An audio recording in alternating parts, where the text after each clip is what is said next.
Hey, what's up guys, it's Unleash here today, and we are back with another video on Sonic Superstars. And in today's video, we'll be taking a look at some of the impressions for the demo for Sonic Superstars in Summer Game Fest is now over. And spoiler alert, a lot of it is pretty much 99% positive, so yeah. Without any further ado, ladies and gentlemen, boys and girls, let's take a look at the impressions at hand. Onto VG247.com, we Sonic Rush. Right, so obviously the first impression we have right here from VG247.com. 32 years later, Sonic Superstars proves that new 2D Sonic games can still be good, hands-on. This is a different beast than Sonic Mania, and it's great. Fun, love letter to everyone's favourite little hedgehog. Now, because we've got like a lot of things to look at right here, I'm not going to read through the entirety of these articles or whatever. I'm just going to read like little snippets of them. So the first snippet we'll read right here. As Sonic Superstars is set to continue Sega's redemption arc. Chewing, never heard that word before. The pixel styling of Sonic's heritage in favour of shinier, sparklier, 3D HD graphics. Sonic Superstars remixes the Sonic formula for 2023, but it does so with respect, acknowledging what's come before while introducing a bevy of new ideas and powers, and the result is surprisingly really good. Right, next snippet here, and the second you spin dash away from the starting block, you start to realise what's so good about this game. It feels right. It's not floaty, the momentum is reasonable and readable, and there's a very nice sense of speed and power with each character. Sonic retains the drop dash given to him in Mania. Amy can pound things with a hammer. We won't talk about the strange implications that could be taken with that. Tails can fly, and Knuckles can glide and climb, and they all feel like you expect. Knuckles handles like he did in Sonic 3 and Knuckles, which was enough to keep me interested. This feels more like Mania than Sonic Forces, so that's a big old tick in the right box. Thank God for that, man. Thank God. Bloody hell. I mean, I don't even hate Classic Sonic and Forces, but Mania's like 10 times better, so that's always a good sign. Database somewhere. We have to locate the building it's in. There's a lot of ground to cover, so just finding it will be a chore. Ping your checkpoints and you get access to the rotating bonus stages of Sonic 1, which prefer medals rather than emeralds, and reach the end of Act 1 to interact with mini-bosses or set pieces that keep the excitement levels relatively high. My only real issues with the game from the demo are the bosses. They either read shreds of old Robotnik encounters that fall apart in a few hits, or predictable, I'm going to make you hurt yourself fights that don't really add anything to the series, and feel more like roadblocks than climaxes. And that's all that I found really interesting about the thoughts in the game from that impressions. So yeah, I think the game's solid. It feels like more Mania than Forces, which is very good. All the characters play fine. Physics are on point, which is great. And then the only real nitpick here is the bosses, and I can't see that because from what I've seen so far, at least anyways, they seem to be like actual bosses, so you can't just defeat them like 5 seconds after spamming like 8 hits in like 5 seconds or whatever. You have to actually put some thought into them, and I guess because it's a classic Sonic boss and people are used to the way they were done before, they're not going to like them as much, and I can kind of see that, but I guess it can drag out at some point. Maybe they drag out too long or something, I don't know, because from what we've been seeing, they can last for like a minute or something like that. So for a classic Sonic boss at least anyways, a minute is probably like the max you go to for a boss in my opinion at least anyways, so maybe that's why they don't like it, I don't know. But the point is that, yeah, it's looking really good. So anyways, on to the next one from Digital Trends. Sonic Superstars found great new ways to fresh up the classic 2D formula. Sonic Superstars is the latest in a long line of 2D Sonic titles, and it's doing what it needs to stand out. Co-op, Emerald's powers, and a set of all new levels are not just a great back-of-the-box features for a game like this. They also make this a Sonic game that feels a bit different than all the other 2D Sonic titles that have come before it. And after going hands-on with Sonic Superstars at Summer Game Fest play days, I can say this evolution is promising. Although I didn't get to try co-op, I saw how the different playable characters could change the game experience, how Emerald powers enable Sega to go bigger and bolder with level design, and how this game's boss fights are already some of the best in the series. That's a bit of a contradiction with the previous impression, so that's interesting. If Sega can deliver on all of its promises with Sonic Superstars, this could be the greatest advancement of the 2D Sonic formula in a long time. Another thing that stood out to me during the Sonic Superstars demo was its bosses. I'd go so far as to say the 4 bosses I fought during my time with Sonic Superstars are some of the best I've seen in a 2D Sonic game. I outran a big mechanical fish trying to eat me as the stage fell apart, ran up a wire shot at me by a boss to damage it, and caused Eggman to attack himself as he launched projectiles at Sonic. None of these radically alter core gameplay, but they enthrallingly test player skills. Alright, so these people like how these bosses actually challenge them, so I'm more inclined to have more bias towards these people here because I'm a person who actually likes the difficulty in Sonic games. So yeah, the bosses are actually challenging, actually required to think. So that's good. That's very good. Across the 4 levels I played, Super Superstars. Okay, brushing over that. Sonic Superstars stood out with satisfying momentum-based controls, expansive and dense level design, distinctive special stages, and some of the best boss fights I've played in a Sonic the Hedgehog. What? Okay. How many Sonic games has this guy played? Because I don't think any 2D Sonic boss is going to be some of the best like they've ever played, because we just got Frontiers.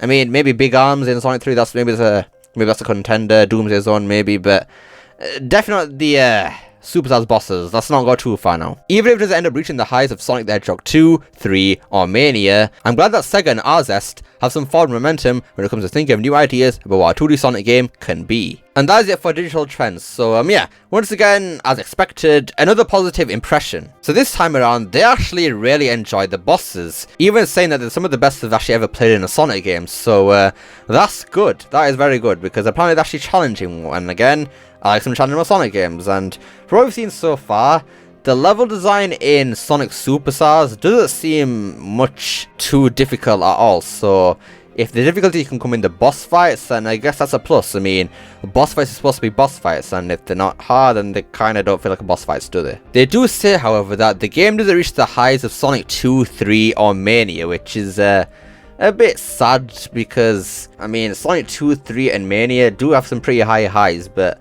I wouldn't say they're impossible to reach, and unfortunately Superstars apparently does actually reach those highs, so that is a bit disappointing, though. We haven't actually seen the entire game yet, so maybe later on in the game they can actually reach those highs. Let's hope so. Right, and now into Sonic Stadium. While Rage Island feels a little familiar, Speed Jungle feels more modern. From Tarzan-like sliding across moss-covered branches to being launched in the air by jungle vines, the zone has a unique feel to it. I will say, there are times when it felt more automated than the previous zone, like being launched from a giant vine into a sliding branch, only to be bounced around by other short vines. Definitely not as automated as some Sonic games, but it gave me some Sonic Rush vibes. Is that supposed to be a bad thing? Because Sonic Rush is pretty good, so I don't know if that's supposed to be a bad thing, but anyways, moving on. There are still branching paths, but once the path is chosen, it's hard to go back and try a new one. I mean, I don't really see that as a negative, to be honest with you. I mean, even though it kind of does stop exploration a little bit, it does incentivize you to actually replay the levels and actually get good. I mean, if you're going to miss the upper pathways and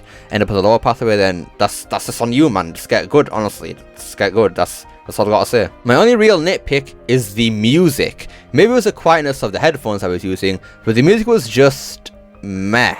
It fit the environment well, but was also uneventful. For instance, Speed Jungle is very jungle-like music, but nothing I haven't heard in other platformers. Not near as bad as Sonic 4, but nothing I'll play on my Spotify. And yeah, that's a bit of a disappointment. I mean, Tia Lopez has confirmed officially now that he's actually working on the Sonic Superstars soundtrack, so the music is apparently meh.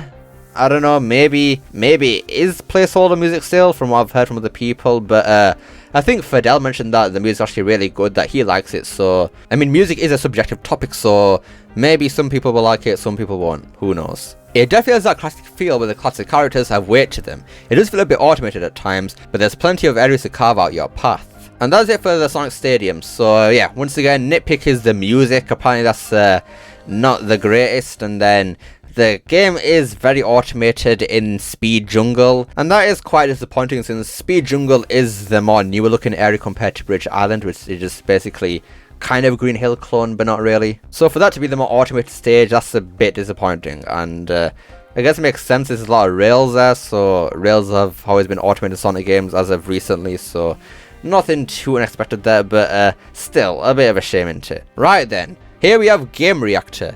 Impressions. Sonic Superstars looks and feels like the classic we know and love. Alright, just one interesting paragraph here. After dealing with the Mech Shark and another version of classic Robotnik, Eggman as my boss is my what?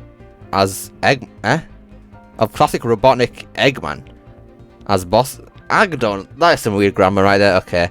As bosses, my session was over and I left the PS5 controller to talk with the producer. Given how it looks, feels and performs, it already became one of my most anticipated platformers in 2023. So yeah, not much that we read there, but still, they like the game, I suppose. I mean, are there even many platformers even coming out this year? I mean, I don't think there is, unless I'm missing a lot of things, maybe. I don't know, but Anyways, moving on. Here we have SSF 1991. Oh hey, Easy Allies is talking about the answered impressions of Sonic Superstars. They're cautiously optimistic. They feel that the controls are not quite as tight as Sonic Mania, but much better than Sonic 4. So yeah, as expected.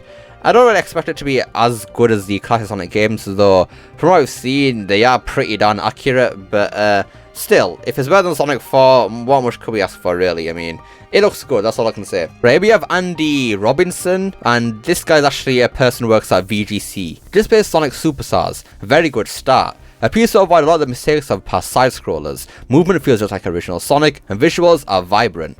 Tons of verticality in demo levels, unique bosses, and original ideas like Emerald powers. Optimistic. And then the final impression that we have is from a guy called Steve Bowling, and it's actually in video form, so I'll just play it right now. What is up, everybody? I am here at Summer Game Fest, and I just played Sonic Superstars on the PS5.